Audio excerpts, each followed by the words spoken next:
All right, welcome to Teams Talks. I'm David Powers. Thank you all for joining us this afternoon. Just a little reminder about this program. Our goal here is to provide students with an opportunity to meet one of our EDGE partners and discuss a topic that's relevant to their internship search. Cool topic today. It's a little bit elusive. We're going to be talking about how do you define professionalism? What is it? What does it look like? What does it look like to employers? And today I'm joined by Ray Givens and his team. Really excited to have Ray and his group here today. One of our original uh, Mavs Edge partners, and Ray's had a lot of success in bringing on UTA interns, and we really appreciate that partnership. Thanks for joining me, Ray.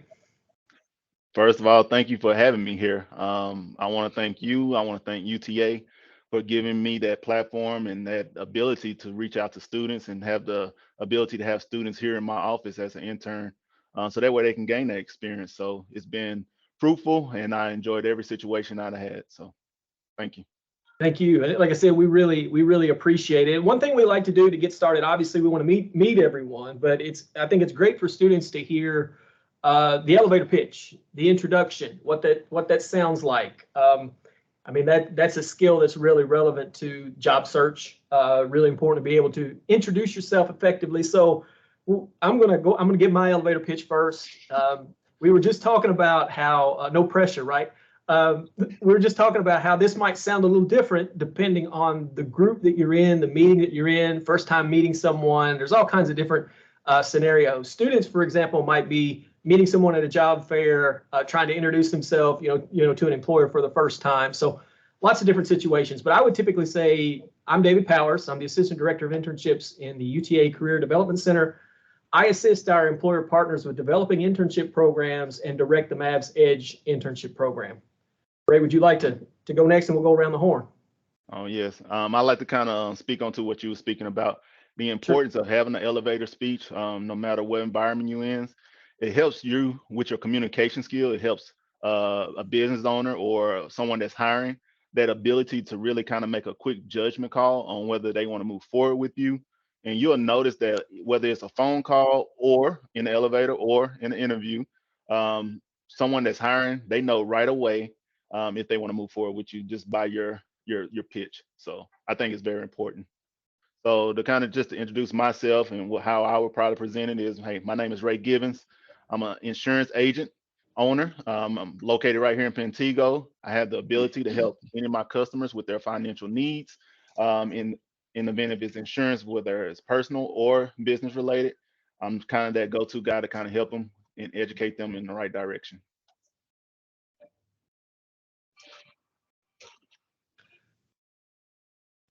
Robert, you wanna go next, please? Yeah. So my name is Robert Davis. Spent the last 5 years of my life playing in the National Football League. Came from playing football, started working for Mr. Ray Givens, and I've been assisting him and Wendy as well. We just try to make sure that we're helping our customers. We have people that come in here trying to protect large assets or trying to protect large things that they have in life that they value, and we just try to make sure that we do our best to get the right coverage in place that fits their needs.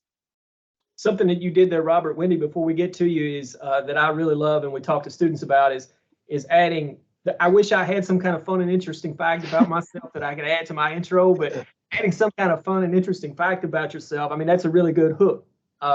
Gives you a great topic of conversation to kind of go into. I've got questions for you already, just based on.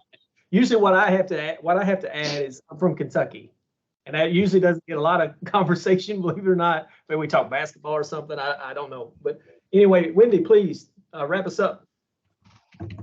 Hi, uh, my name is Wendy Suarez, and I'm the office manager here at Ray Given State Farm.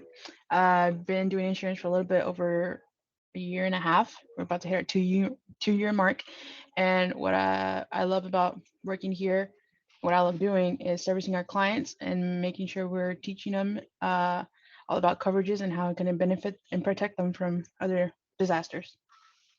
Thank you.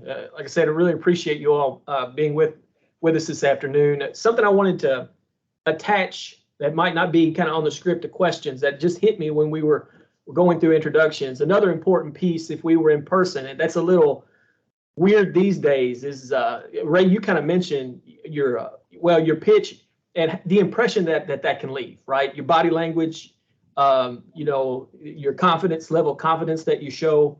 One way that you typically would show that confidence is through your handshake. Handshakes have become a little taboo. People don't know what to do. They stick their hand out. You might get the fist bump.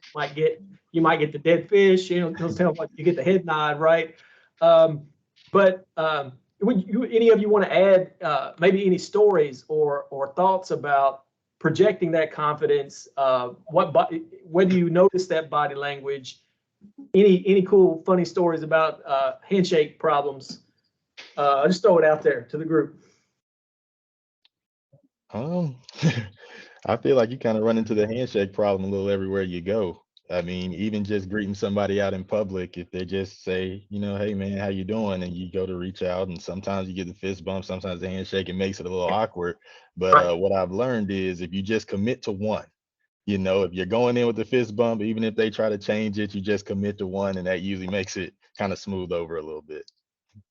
Yeah, I like that. I like the commitment, because otherwise,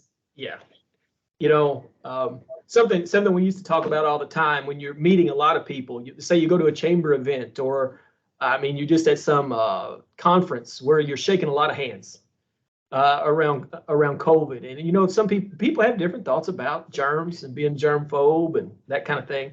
I've seen folks, and I've had to remind students not to do this kind of thing. Little things mean a lot. That's what we're going to be talking about with professionalism, right?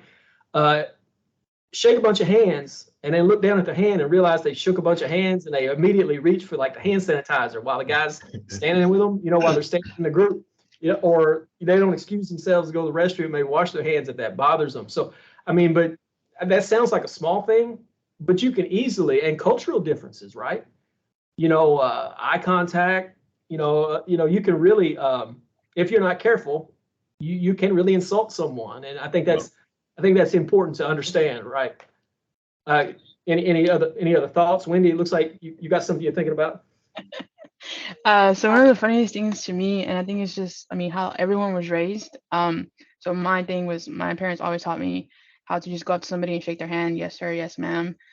And it's just funny to me because I'm just so used to that. So when this whole when COVID was happening, or just in general, I've always leave my hand out, and the other person could be carrying a baby or carrying something, and I just leave it out until they're like twisting their arm, trying to just, they just do anything they can just to give me my handshake. I just leave it out there until it's like ready, and they're like having a kid, and they're like, "Oh, here, sorry," and I just make it like it's just the way I am. So I have to shake somebody's hand to introduce myself.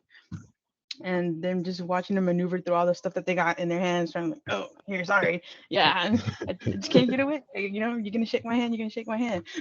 It's just the way I was raised, and I do apologize for nowadays. I do apologize. I'm more careful with it, just because COVID and other people's preferences.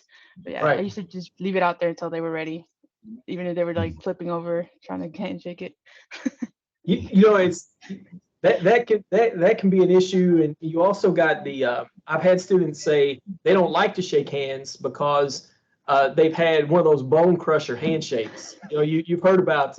I get Adrian Peterson. Anytime they bring up Adrian Peterson, they talk about the fact Robert's shaking his head. Maybe you shook hands with Adrian Peterson. Yeah, that was my locker buddy in Washington. When I played in Washington, so I got a lot of those handshakes. So what? Gotta elaborate. All they ever say is you got to be careful with it. So what's the deal?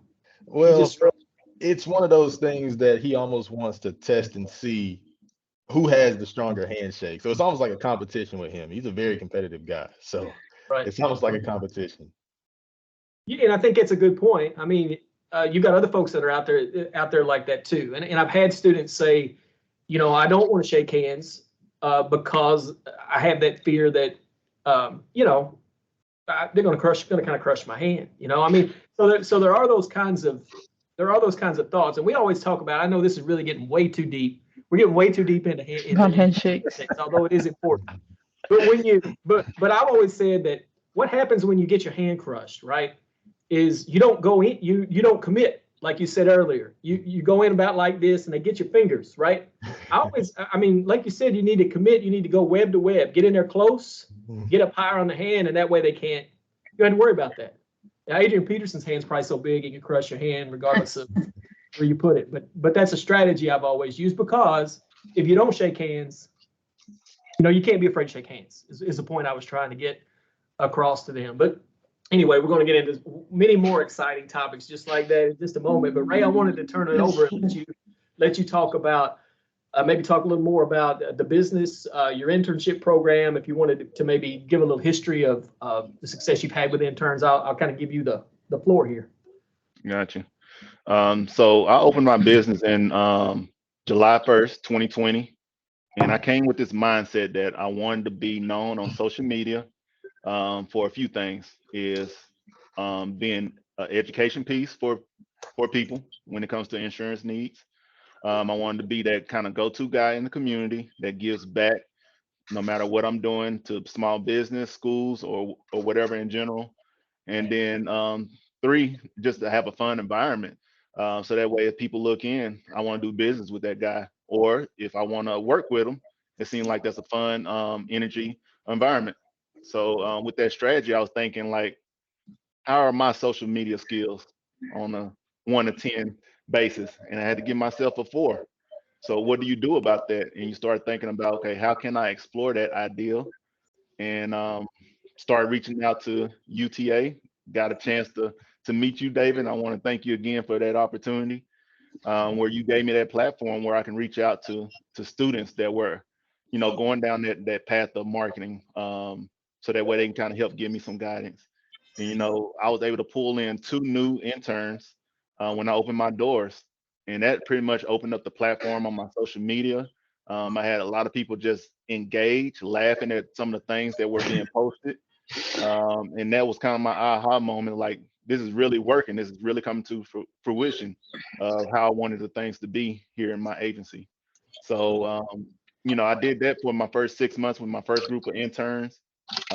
That led to them getting other marketing jobs due to the experience that they learned about, what posts are working, what posts are not working, when to post, and them analyzing that gave them a little bit knowledge and better experience whenever it came out to, the job force world.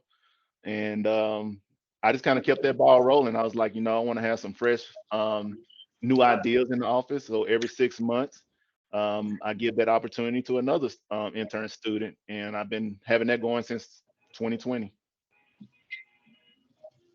Yeah, you like I said, we were talking about before we got started and started recording. You've had great success, and I know your interns have moved on to full-time positions. How many have you hosted? I was just trying to figure that out since you Wendy, started. you're gonna have to help me here. I want to think I'm currently at 4 or 5.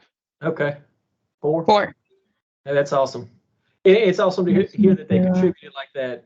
I know we get a lot of requests for. I mean, social media. You've got to have a social media presence these days, regardless of what you're doing. So I appreciate that. I didn't mean to cut you off. Is there anything else you wanted to share before we kind of dip into some questions or topics here? No, those are my key points, and Okay. I just want to thank you for the opportunity, that you continue to give me, and guidance that you also give me as well. We appreciate it. Like I said, it's always good to talk to you, and I'm glad to have you all here today. So let's start. I mean, we've called this what you want to call it, an episode. I feel really fancy calling it an episode. We call this episode defining professionalism. So I guess we could start out trying to do that. I mean, what is it? I mean, what does it mean to be professional today? Has it changed any, you think? I don't know if we got enough age on this meeting to give that kind of kind of back that sort of historical look. I'm not going to say how old I am on screen. So, but any thoughts about any of that? What does it mean to be professional? Let me throw this out too. Being a young professional, getting started in the field, are your concerns, issues, challenges different from someone who's an established professional that's been around for a while? Anything in any of that you all would like to address? So before I let my team address, I want to point out a few things. So I'm big on, like, just depending on the environment. So no matter what you're looking at, job profession, I think you should do the research And by doing the research, man, is really looking on, okay, if it's Starbucks, let's go in there and see how everyone's dressed. So that way, when I go in for an interview, then maybe I need to be matching or doing a little bit better. If it's at a grocery store, how do I need to dress for that? Just doing a little research on the forefront, I think it'll help you a long way. It'll open up some more questions that you may have whenever they open that portal up. Be like, do you have any questions for me? And that's the one part I kind of hate when I get dead silence. It's like, okay, you really didn't do no homework to really generate some questions, or I just did such a good job that you don't have no questions. I don't know. It can go either way. So those are some key points I wanted to throw out there. Thank you. I want to come back to dress in just a second, because I think that's one of those issues that has maybe shifted and changed a little over time. But I want to throw it out to the rest of your staff in terms of a lot of the questions I've brought up. I guess I'll start it off. So, as far as like the characteristics of being professional or professionalism, I think ultimately it comes down to being dependable. I think that's like the number one thing when it comes to professionalism. Can I be where I'm supposed to be when I'm supposed to be there on time? Am I prepared? That's another thing. Preparation, even like what Mr. Gibbons was just saying, as far as doing your research and being prepared for an interview. Having a couple of your topics or questions that you feel like you may be able to hit on or relate to. Funny story about myself. I did so much research on Ray's office before I came here. When I came in, I was like, oh, so you played for, my rival college team, things like that. So definitely those things. Also, communication. I know that's a huge thing, just working on communication, whether it's talking to yourself in the mirror, whether it's watching videos on people who you respect or admire, who really communicate well and picking up a few things. I think that's big as well. And then lastly, what I'll hit on is just having a positive attitude. Nobody wants somebody in their workplace that's going to come and, bring down the mood or bring down the environment. Like Ray was saying, having a positive environment, because that drives everybody. And, part of being a professional is just being able to come in, do your job, have a smile on your face. You're not going to like every day. Every day is not going to be the best. There might be parts of the day that you like and don't like, but you always have to show that you have that positive attitude and get that job done. Thank you. Several things I want to circle back to, but Wendy, I want to give you a chance to jump in and with maybe some characteristics or definitions. So I didn't know the first question you did ask was if it had changed at all. Professionalism had changed, let's talk and about that to me was like a really, I guess, a question that's been like just lingering. And at first I had said no, but then now just thinking about it, like everything changes. The era has changed. The way people talk now has changed. Just the pandemic in general has changed a lot of things for me. Like that now people are working from home, so now it's acceptable to be in your pajamas in front of your computer. So now, because it's now people are thinking, oh, that's silly for me to get dressed up just to sit in front of a computer at my house, in my dining table, in my office. But I think professionalism, it just comes down to you and the person that how you want to feel. For example, when we get dressed up every morning, we dress for success. That's what that quote comes to mind. Like, you dress for success, you put on your shirt, you put your nice shirt, your nice pants.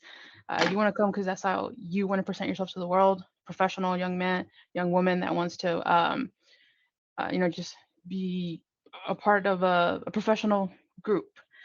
You want to carry yourself that way. So I believe it definitely has changed a lot.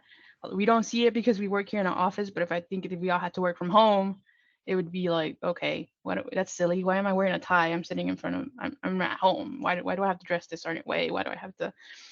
So it has changed it. A lot of people say it's for the good. A lot of people say it's for the bad. At the end of the day, all we have to do is adapt to our work environments. Like if Ray did tell us one day, hey guys, come wear pajamas, which we did. We have a pajama day one day, and it felt so wrong to be in the office. Like I was hiding behind the wall. Hey, hi, welcome to Ray Given State Farm. I was just so scared. Like this is not me. It just didn't feel right. But now that is okay now because your office turned into your home. So it has changed drastically. We did have a client here. He worked for a bank, and he was saying that how he used to show up to work with like student tie every day, student tie. And then now he's like, I can just show up with a t-shirt, not a t-shirt, a shirt and a belt on, and I'm fine. it passes as a dress code now. It just, we're good. And he's a little bit older, so I told it was a little bit of a shock to him. Like, okay, this is acceptable now. This is not acceptable. So it kind of makes you lazy in your own personality and how you want to dress. You're like, okay, I can have a relaxed day today. I'm just going to the office, But again, we forget that it's our professional field. This is what we want to do. This is how we want to present ourselves to the person, and it helps your confidence a lot. Honestly, you look nice. People take you a little bit more serious, than just being in pajamas. So that's my take on it. Yeah, and it's a super point. And I'm gonna work back to something that Robert said that I don't want to forget, but that's just a really strong point about the whole online thing and what that's done to dress and what that's done to professional attitude. When we're talking to students about prepping for interviews, I mean, it's still, it's interview dress. It's coat, tie, it's button-up shirt, it's pantsuit, it's professional dress, right? Especially depending on the industry, and regardless of the industry. I mean, you want to put out, a strong first impression, a good first impression that first time out. But so many interviews are being conducted now online, as you said. It's like, people are getting used to dressing from the waist up, right? And what we used to talk about all the time is how those clothes impact. Robert mentioned attitude. That those clothes impact your attitude. We talk about in customer service, when you answer the phone and you're speaking with someone on the phone, speak with a smile on your face, because they can hear that and they can feel that. And I think dress does the same thing to you. I used to work with students who, I'm from you can't tell it in my voice, I know, but I'm from a very rural area in Kentucky where students they'd not worn a suit, maybe didn't own a suit. So the first time they put a suit on to go interview, which is already an uncomfortable situation, they're triply uncomfortable because they don't even feel like that's them, in that suit, right? So, I think that's a great point. Dress, especially what the online environment has done to that level of professionalism. And I think you got some old school folks that feel like it's eroding it a little bit, right? The standards are changing. Maybe they're dropping a little.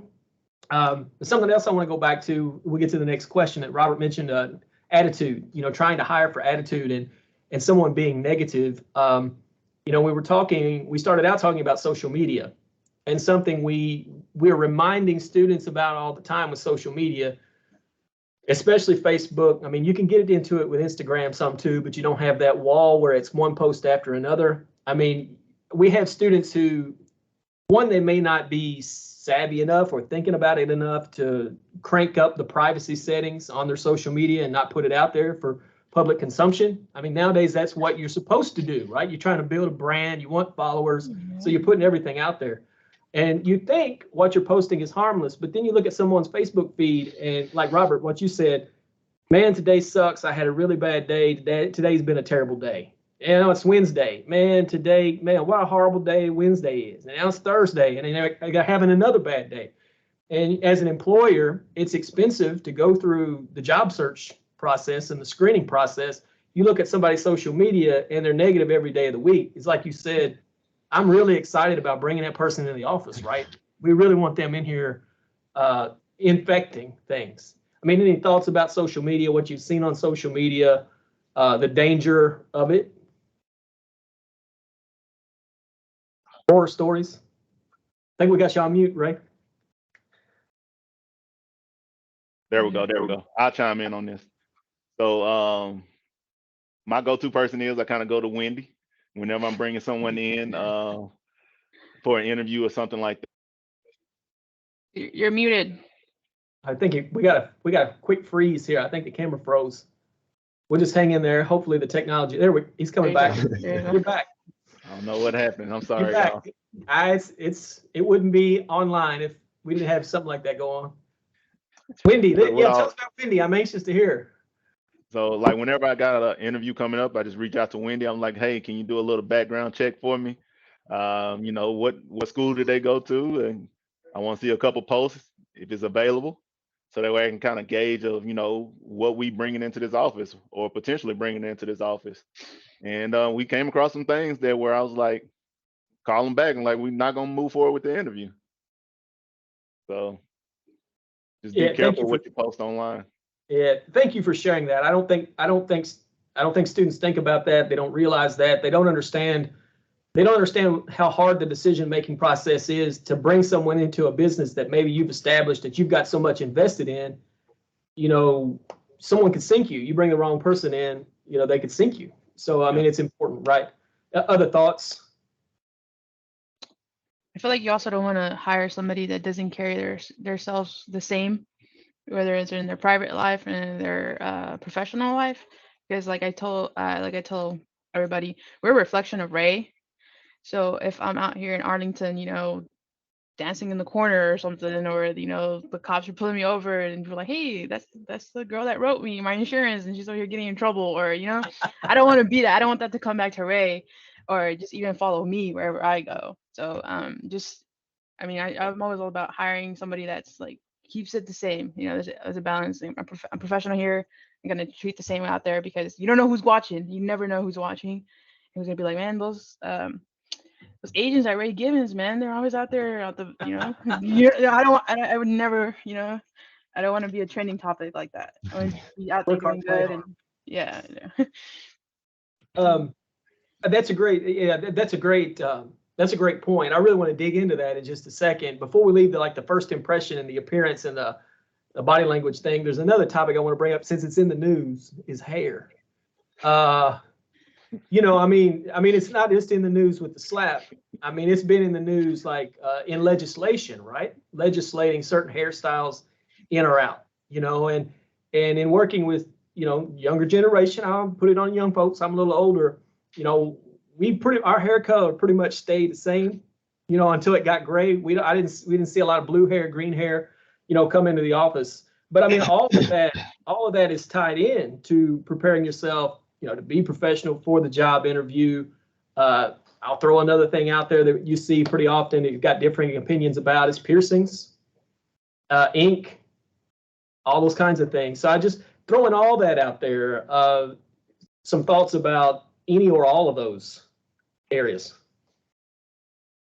I'll open it up. I'm a little lax on it. I'm not too, like, if you hear a certain style, I just feel like everyone has their own personality. And just depending on how you hold yourself. If you got a wild style, then you better have a wild personality that's going to be willing to be gravitating to and want to do business with. So I just look at personality with whatever they have, whether it's a hairstyle, piercings, or anything like that. Just kind of go off their personality. I don't like to judge a book by its cover. I want to really see what's in those pages. So that's what I really try to do.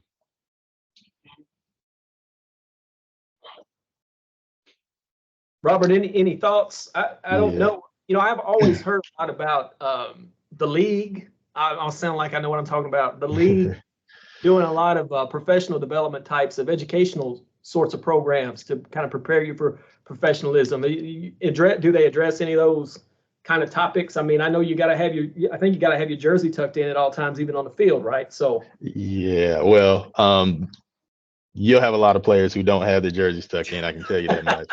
Right. But they have implemented a lot of those programs for self-development. Obviously, there have been issues in the past with players who have, you know, decided that it was their time to step away from the league or the NFL, and you know, they had no idea, you know, about financial literacy or, you know, how to handle all the money that they made. Because if you really think about it, you're taking a 21, 22-year-old young man and giving him, you know, all of this money and opportunity to do these things. So they've definitely implemented some things, especially with the average NFL career only being 2.5 years. So if you do the math, you know, they're coming out 24, 25 years old. And I mean, if you can think back to when you were 24, 25, the way you thought about money as opposed to how you think about it now. So they've definitely made some changes there. As far as the hairstyle or professional approach in that regard, I've always been told I had a pretty old soul or old spirit. My dad always pretty much told me to kind of keep it, you know, high and tight, you know, just, you know, keep it, you know, pretty basic. So I've always kind of stuck to that. I've never really had any interest in going outside of that. But what I will say is, yeah, everybody has their own style. Everybody has their own way of, as far as how they want to look or anything like that. But I would say that you have to present yourself for the position that you want. if the position that you want doesn't necessarily have a lot of people that have a lot of tattoos or anything like that, and that's something that you might want to try to cover up in an interview process. You might want to wear a long sleeve shirt, might want to wear a tie if you have, tattoos on your neck or something like that, So I feel like you always have to dress for the, the position that you want and present for the position that you want. Wendy, I see you shaking your head. I don't know if you had anything that you wanted to add. If not, I'm going to get us back to your point earlier.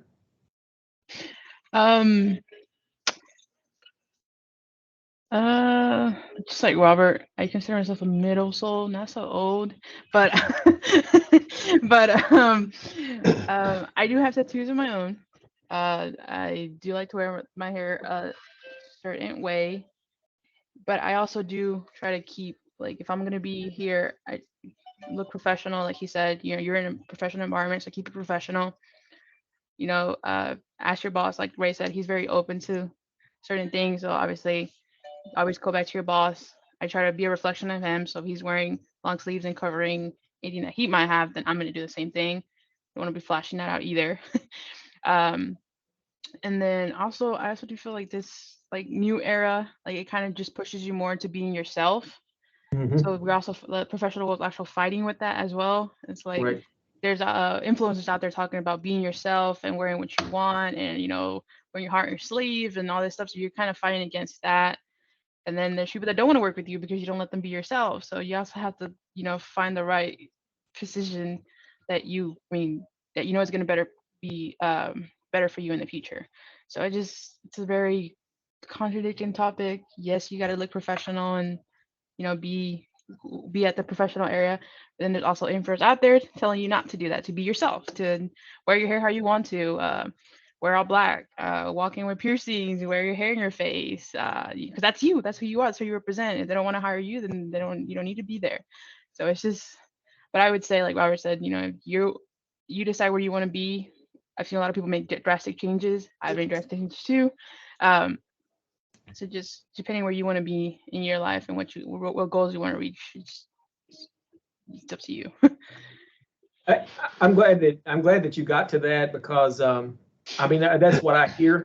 That's what I hear a lot. I hear that, I don't want to say trend, or the direction things are moving is, being, and it sounds great. I like the sound of being your authentic self at work, right? And bringing all that comes along with that, into your workplace.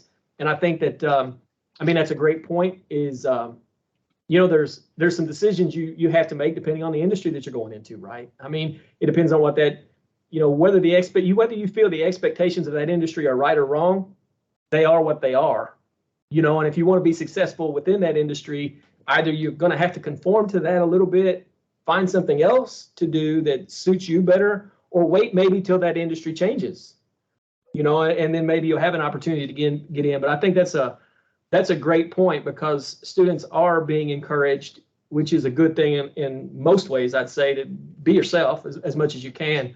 But it does come into kind of conflict or contact with the professional world sometimes, depending on the sector. That's a great point. And something else that you mentioned that I'd like to get back into is, where does that end? You was talking about the Ray Given staff partying outside of the office. I think that's another really hard thing for young professionals, is when and where does professionalism end? Do you have to be on 24/7? I know, as a business owner, Ray, that I'm curious what your thoughts would be about that. If you kind of feel that sense or that pressure, or do you have to be Ray Given State Farm most of the time? Talk about that, if you don't mind. I would say, just in my profession, I'm providing insurance to customers. I'm trying to be that leading provider for them. And if I'm going out, if you see me in the bars drinking and driving while intoxicated, that's not the view I want my customers to see me at.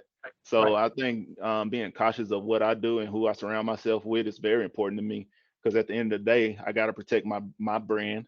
At the end of the day, everyone's talking about somebody, whether you're getting slapped or whatever's going on, or you're slapping somebody. So I got to be very protective of that, especially if I want this business to grow and also to be viewed as a professional. So I'm very cautious of what I do outside my office. whether you're the victim or the perpetrator. It's either one. Right. Yeah. I mean, I'm a former high school teacher, basketball coach, and I used to jokingly compare that, when I was talking to students and doing career coaching, I used to jokingly compare that to being a priest. I mean, in terms of people saw you one way. Think about your elementary school teacher. You didn't think that person had a life outside of the classroom. She slept in there, right? If you saw her outside of there, you thought, what are you doing here, Miss Johnson? I mean, and that's kind of how, that's kind of how you feel. You feel like you're on all the time, right? You made a great point. If you're in a restaurant, you're having a drink, which you can legally do, and you're having one, and someone walks in, what's going to be the thought about that? What's going to be the discussion about that? Especially, if you're in a small area or a small industry or something like that. So, I mean, it's something that goes through your mind. Robert, I don't know if you had any thoughts about balancing all that. Something as simple as you never know who's watching. So anytime you're in public, I've always I reference my dad a lot. That's my hero, but he's always telling me you never know who's watching. You never know who's watching.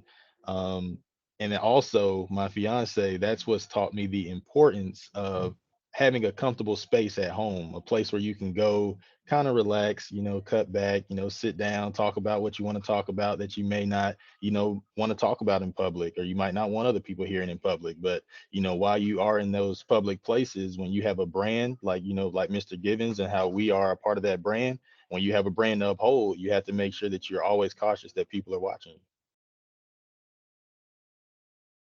Yeah, thank you. I was curious. I think something that's really helpful for students to hear, as much as it's helpful to hear what is professional, I think it's also really helpful and instructive for them to hear what really turns you off that you see as unprofessional, right? That are kind of deal breakers for the job. I see Ray smiling already, it's coming to mind.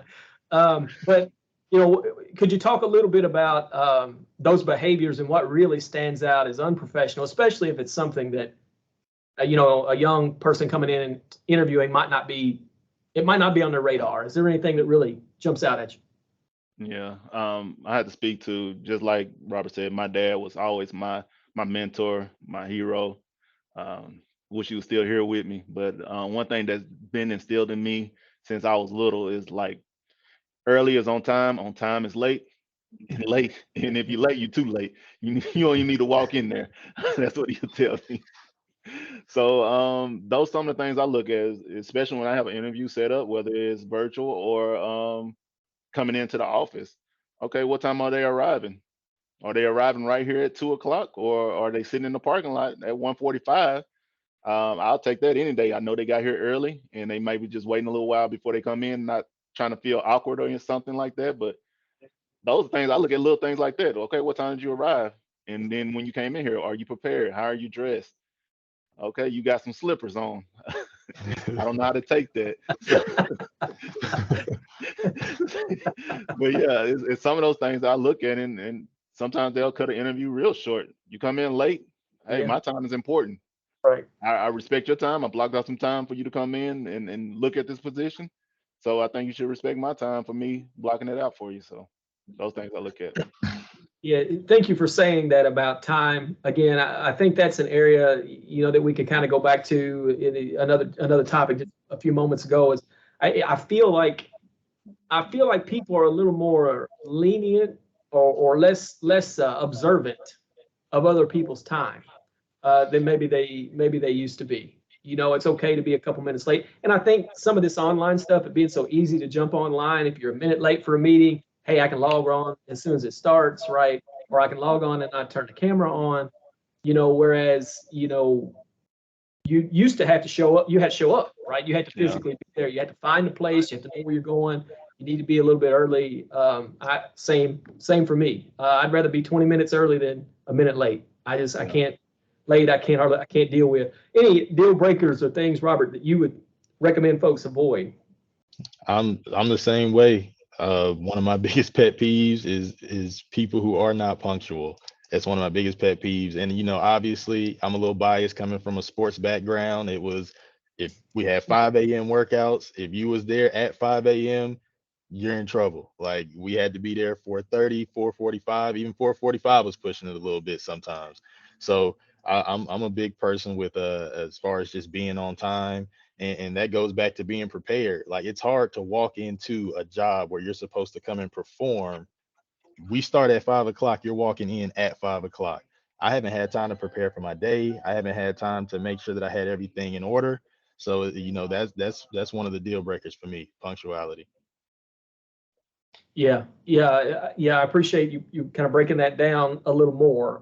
Being prepared for the day is important, and I also sports. I think folks who've been involved in athletics.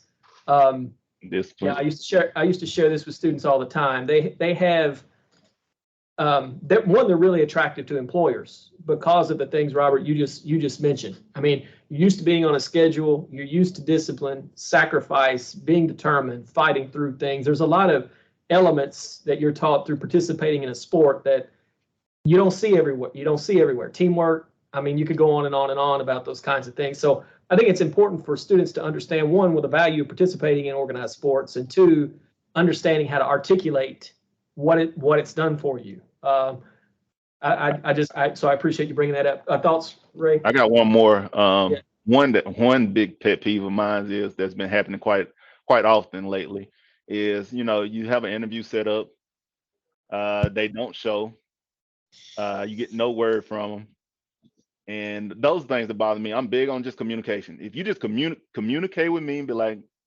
"Hey Ray, I won't be able to make it in today. This is what happened." You ain't got to go in detail.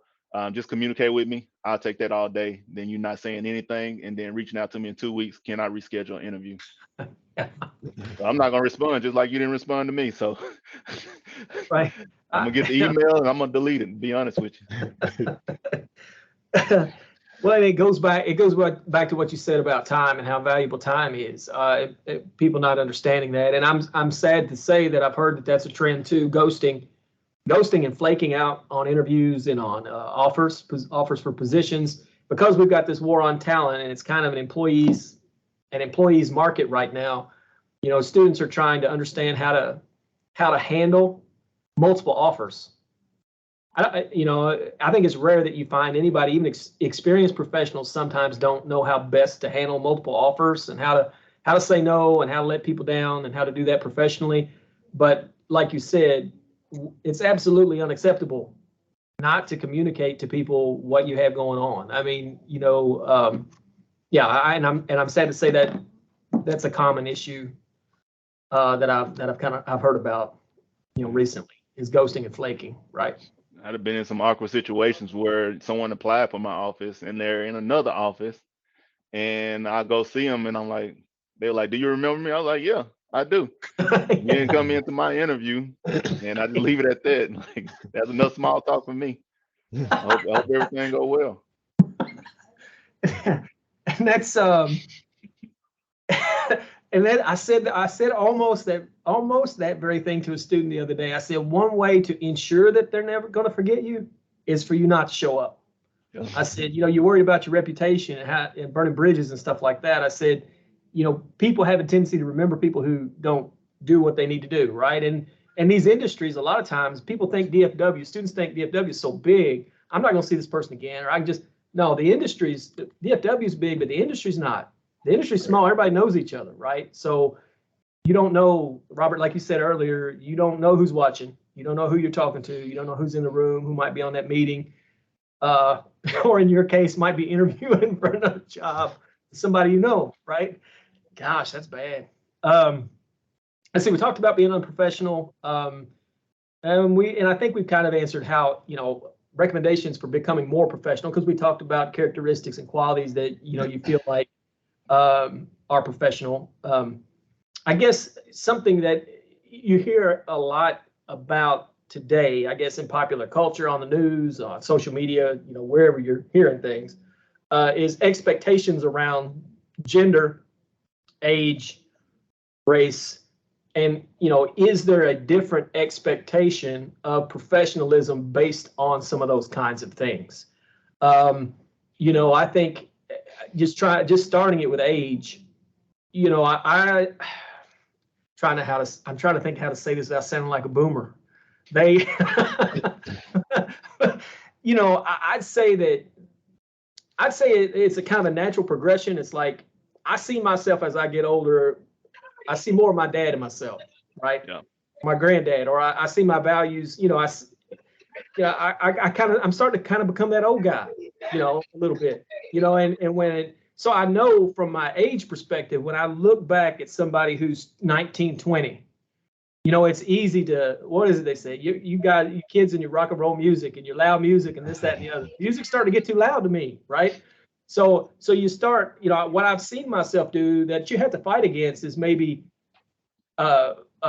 overlay some of those expectations or considerations on younger folks. And I feel the older you get, the more I've seen people have a tendency to kind of do that. You know, so when I'm interviewing somebody who's 19, 20, 18, you know, do I go into that interview with certain expectations, you know, about that person based on their age? You know, am I expecting a different level of professionalism from them than I might want to see from somebody else? I mean, do you have any thoughts around any of those? Well, I mean, there's stereotypes, I guess, when it comes right down to it.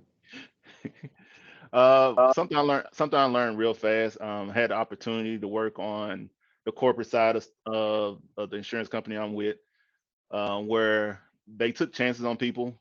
They helped develop them, gave them opportunity. So I'm big on opportunities. Came from a sports background. Sometimes you get people that when they get into sports, it really changed their life. It changed their thoughts. So I go in with that mindset the same way. If I get a young team member, if they're really coachable or they engage to this opportunity, willing to learn and grow, I'm gonna pour into them. I'm gonna help develop them. Even though I might see some immaturity, I'm gonna try to do everything I can to kind of coach them and get them ready for whatever direction they want to go, whether they want to stay in this industry or they want to continue to grow in the business industry. So those are things I kind of just look at. I just try to have an open book, open mind. If they're willing to learn, grow, and be coachable, you can stay here. Robert, any thoughts on those expectations or any differences in expectations you might have based on some of those kinds of categories? I know you hear, you know, I still feel like, you know, we might be short some representation here, but I hear women say, you know, the standards for my level of professionalism and what I'm expected to do might be higher than, you know, a man's in some cases. You know, I guess the old analogy you hear is doing everything. Was it Ginger Rogers was doing everything Fred Astaire did, but backwards and in heels, right?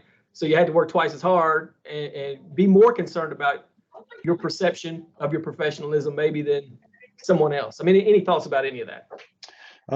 Just to kind of piggyback off of what Ray said, so I definitely do agree that you have to give people that time to develop, and you know there may be some immaturity in certain places, but when it comes down specifically to the subject of professionalism, I don't think that there's like an age on professionalism.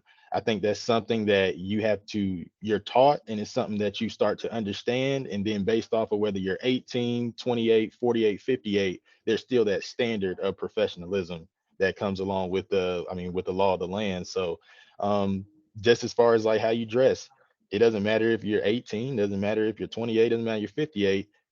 If you come in with slippers, like Ray said, to an interview, they're not going to say, oh, well, that's okay, you're 18 years old, I'm just going to look past that, because that's unprofessional. So, you know, there's definitely there's a standard that comes with professionalism. I don't necessarily think that there's an age. And I'm only 27, by the way, so I'm in You had to that name your middle age. You had to group. name your age. I'm in that middle age group. I'm not falling into that trap, Robert. I'm not going to divulge mine. But don't do it, David. Don't do it. He laid it out there pretty good. And you know, I'm 27, by the way. Y'all just go ahead and pull it out there. But yeah, I mean, great points. I mean, regardless, you know, and I say, you think it's safe to say that across those different categories, you know, when you're looking at, you know, gender, age, race, there's a standard of professionalism established by the industry, I guess we could say, right? Across the board. Yes, sir. Right. I agree. Yes. It's an easy way easy way for people to kind of process that and remember it. I know it looks like time's flown. I think we got about 10 minutes left. I know it went by fast. It's fun. It's a good time. I appreciate you guys. I really appreciate you all doing this today. And it's been some really good stuff. A lot of good insight for students. Again, I just want to make everyone aware that we are recording this. We're going to have it out on LinkedIn. We'll have it on our Teams channel. We'll be sharing it. But I want to give you the 5 burning questions, Ray. To wrap things up, we ask all of our guests this similar set of questions. First one would be, what was your first job or your dream job? All right, first job, I worked in a grocery store at the age of 15. I actually can go before that. I was mowing lawns when I was the age of 12, but first official job was at the age of 15, where I was getting a check and taking taxes out. Thank you. Dream job, as I think any athlete, is getting to that next level. Unfortunately, it didn't work out for me, so I kind of took a step under and like, okay, if I can't make it there, then can I be a coach? I started going through that journey, got my master's in sports administration, and realizing when I see my friends that were coaches and how long they was watching film and everything, I was like, maybe I do not want to do this. So I kind of changed it and I went the opposite direction. So yeah, that's a good point. Until you get to a certain level with coaching, it's tough. I think I was head coach of varsity basketball team, and I think the stipend for being coach was $1,500. For all that practice time and all the summertime and all that stuff. So, yeah, thanks for sharing that. It's cool to hear, like, a career path and career trajectory is really useful, I think, for students. Who or what's been most instrumental in your career development? First, definitely my dad. I got to see him firsthand, how hard he worked, how hard he provided for our family. He always instilled into me. My dad didn't get to go to college. So when I got a chance to graduate and just kind of seeing his reaction when I walked across that stage of college meant the world to me. So I knew I couldn't let him down. And since then, that stuck with me. And then now that I'm in my current career, I know everything that my dad taught me has got me here. And what I'm doing moving forward is making sure I put myself around people where I can be successful, finding me mentors that's been in this position and has done well and moved on up within the company. So those are the people I kind of surround myself with and ask questions and try to get advice from. Thank you. And you hit on my next question, and I think this is really important for students in their career path, is at least having someone they can bounce things off to, if not a mentor. So you talked about, you had a role model, obviously you've got mentors. Could you talk about maybe how one of those mentors impacted you, what impact they had? Yeah, so I still got this mentor to this day. When I was on the corporate side, trying to balance whether I want to go into agency or not, he actually went into the agency. Now he's director of the company, and he just kind of talked to me, and I told him my passion was always to be in the agency, helping people. And he's like, "What's holding you back?" I said, "That risk is holding me back." And he was like, "This is meant for you." And just ever since then, I held that close to my heart. Even to this day, when we talk, some of the successes I'm having, he was like, "I told you, if you go with what you believe, you'll be successful." So, thanks. What would you say has been your greatest failure, and what did you learn from it? failure, sometimes being a little hesitant and not to take a risk. I had the opportunity to go in agency in 2013. I was a little hesitant, didn't feel like I was ready. And I think that kind of hindered me a little bit, hindered my confidence, just hindered me as an individual. And I think if I would just took that risk, whether I fail or not, I think I would have learned a lot from it. But everything is a life lesson. Thank you. And last question, what was the best piece of advice you've received? Best piece of advice is not giving up on your dream. So when I made that dream a reality of becoming into agency, just not giving up, whether it's hard, whether it's tough, just grinding down and hustling and bustling and putting in the work, and everything should succeed. Thank you. And I want to thank you all again for taking some time. I know time is valuable. spend with me and with the students who are going to be viewing this later on. I really appreciate it. I want to remind folks that our next Teams Talk is going to be Thursday, April 14th. We're going to be talking about job searching, researching, applying, and follow-up with Lizzie Arrington from Utility Concierge. Anything anyone would like to add in closing before we wrap things up? You want to go, Robert? Outside of Ray, I appreciate you having us on here. It's always refreshing to just be able to talk about certain things that you've had to go through or get into the position that you got to. So I do appreciate this opportunity. Thank you. Like always, David, man, I just appreciate this opportunity that you're giving our agency to have this conversation. I want to tell anybody out there that's listening, go follow us on LinkedIn, get to follow that journey that we're on, see that fun environment that we're in. And then also, if you want to roll with Ray, that's my little hashtag, give me a call. There we go. That's what I'm talking about.